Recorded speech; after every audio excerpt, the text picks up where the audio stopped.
begin to heal, to unify? Is Guaido the man to lead this change? I talked with Mike Gonzalez this afternoon. He sort of has a pulse of what's happening there on the ground in Latin America at large and in Venezuela. He's with the Heritage Foundation. It is a conservative-leaning think tank here in D.C.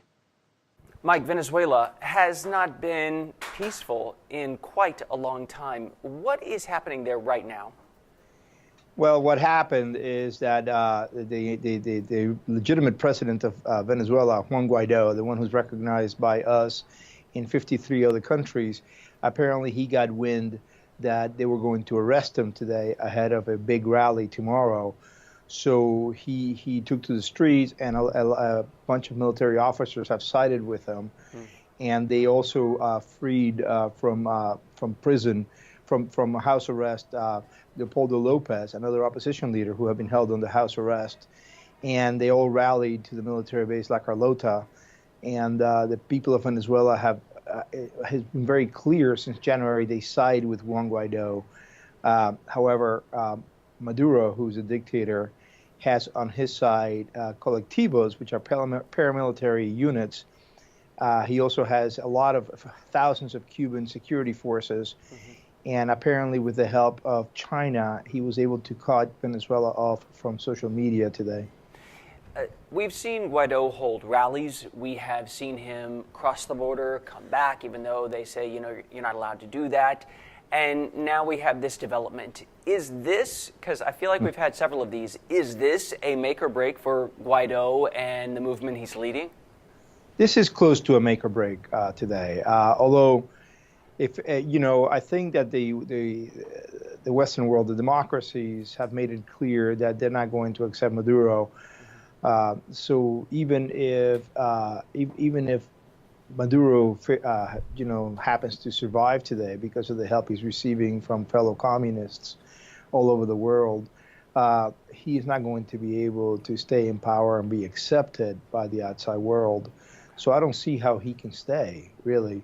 But today is a very important day. To me, and I don't study this every single day as you do, it seems as though his movement has been having fits and starts, kind of limping along. People are still starving. People are still without jobs. Maduro is still in the palace, what's left of it.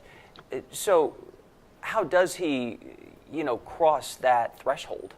Well, he has to be able to convince enough military officials, and the outside world has to make the case to the military officials who are supporting Maduro right now that, look, you can have a life. You can have a life in exile, and you will be given amnesty. But you cannot support this man anymore.